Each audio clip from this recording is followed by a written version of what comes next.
আসসালামু আলাইকুম। বাচ্চাদের একটি পছন্দের খাবার হলো চিকেন বল। চিকেন বল তৈরি করার জন্য প্রথমে নিয়ে নিচ্ছি 1 কাপ পরিমাণ মুরগির মাংসের কিমা। এরপর দিয়ে দিচ্ছি 2 পিস ভিজানো পাউরুটি। পাউরুটিটি ভালো করে পানি ঝরিয়ে নিতে হবে। এরপর এর মধ্যে দিয়ে দিব 1 চামচ পরিমাণ আদা রসুন পেস্ট, হাফ চামচ পরিমাণ শুকনো মরিচের গুঁড়া, হাফ চামচ গোলমরিচের গুঁড়া, হাফ চামচ সয়া সস, 1 চামচ টমেটো সস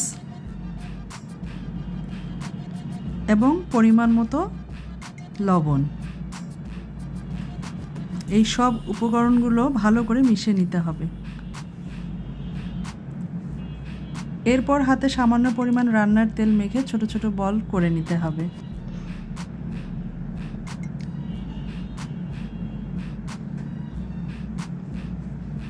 চুলায় পানি মাঝারি আঁচে গরম করে তাতে সবগুলো বল ছেড়ে দিতে হবে।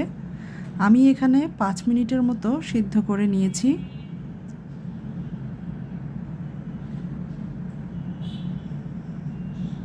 সিদ্ধ করা হয়ে গেলে সবগুলো বল তুলে নিতে হবে।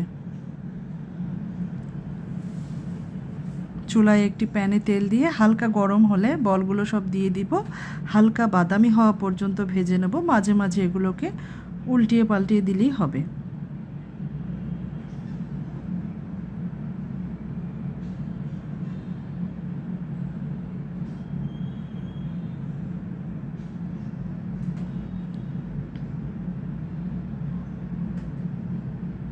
এরপর সবগুলো বল তুলে নিব। ব্যাস তৈরি হয়ে গেল মজাদার চিকেন বল।